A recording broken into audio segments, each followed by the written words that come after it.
Hey there, and welcome back to the channel. Today, I want to help you avoid some of the common pitfalls when buying a former rental property.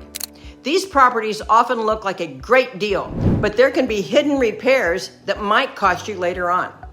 Landlords or tenants sometimes do quick, lazy fixes to hide damage, and that's what we call landlord specials.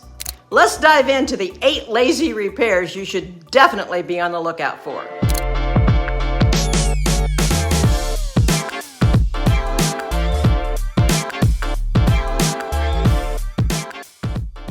If this is your first time to this channel and you want to know everything about real estate in Indianapolis and the surrounding areas, then subscribe below and tap the bell for notifications. My name is Susan Roberts with Homes by Roberts Realty, brokered by EXP. We get calls and emails every day from people just like you looking for help on making a move, and we absolutely love it. Whether you're moving in 9 days or 90 days, give us a call, shoot us a text, or send us an email.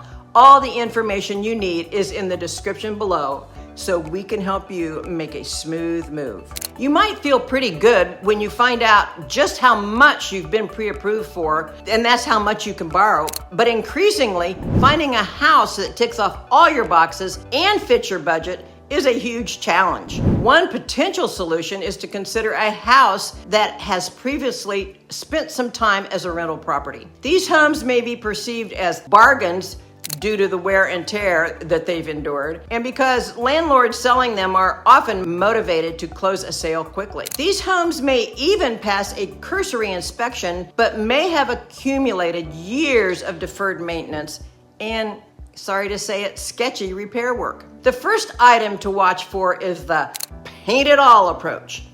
Landlords love to slap a fresh coat of white paint on everything, walls, doors, sometimes even the hinges. And while it might look crisp at first glance during a casual walkthrough, it could be hiding damage like mold or even insect infestations. Yuck! There are often several layers of thick paint stretching back decades. Bugs, hair, trash, stickers, anything tenants leave behind gets painted over. If you see the outline of My Little Mermaid on a bedroom wall, you can bet that 1, it was a little girl's room. 2, there are probably more problems in the home than just a painted over Little Mermaid sticker. And some landlords seem to regard white paint as a magical elixir that makes all problems vanish. Look closely at painted over hardware, like outlet covers and door handles. If it looks sloppy, it might be covering up bigger problems. Check to make sure all the windows open and aren't painted shut. Windows that don't open easily are a major safety hazard, plus the fact that replacing windows would be a major investment. Next, watch out for flooring laid over carpet. Seriously, this happens. Some landlords will lay vinyl or laminate right over the old carpet, and that would not be super plush carpet either. It just makes the place look updated without the actual expense of carpet removal and proper installation. It might look nice when you walk through, but once again, it might be a huge expense to replace all the flooring in the near future. It's always a good idea to take a close look at the flooring in any property. Sometimes there's a gold mine of hardwood flooring buried beneath that carpet or laminate, and then sometimes it's a landlord special. The third item, and this is one of my favorites, the paper patch technique. If you see any unusual bumps or peeling on the walls, it could be a sign that someone covered up a hole with just a piece of paper and paint.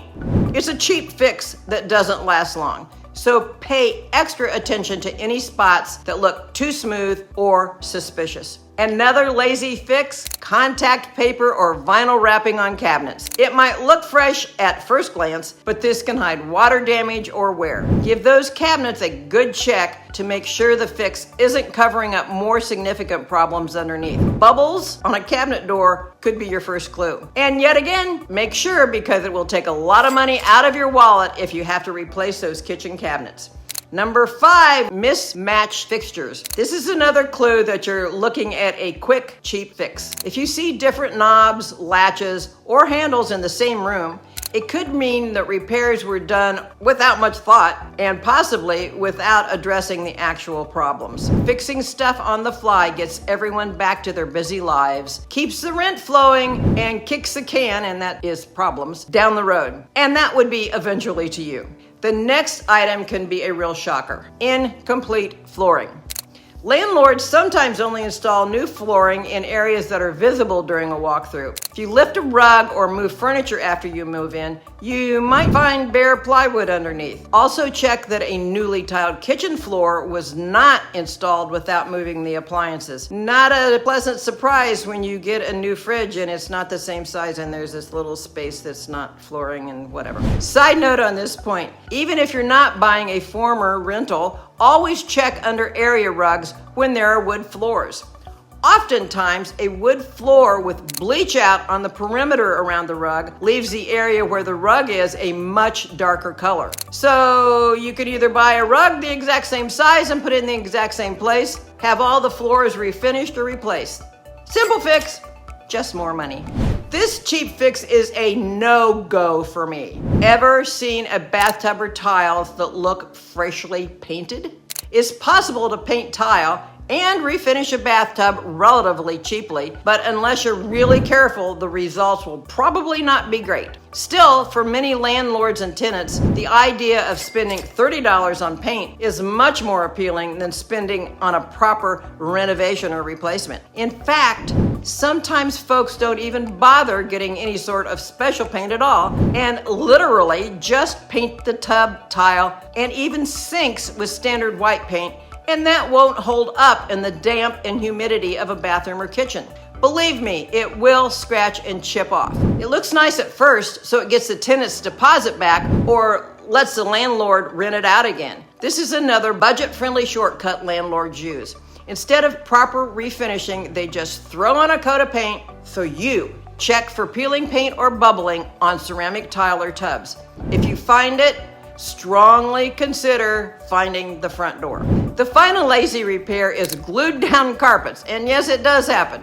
Sometimes tenants may cut a bit of carpet from an unseen spot, like inside a closet, and glue it down over damage. You might not notice it at first, but as soon as you start using the room, those patches will start to come loose, and heaven forbid if you ever vacuum. So as you can see, buying a former rental property can be a great opportunity, but only if you know what to look for. Don't let these landlord specials catch you by surprise. Thanks for watching. If you found this helpful, please give it a thumbs up and don't forget to subscribe for more real estate tips. See you in the next video.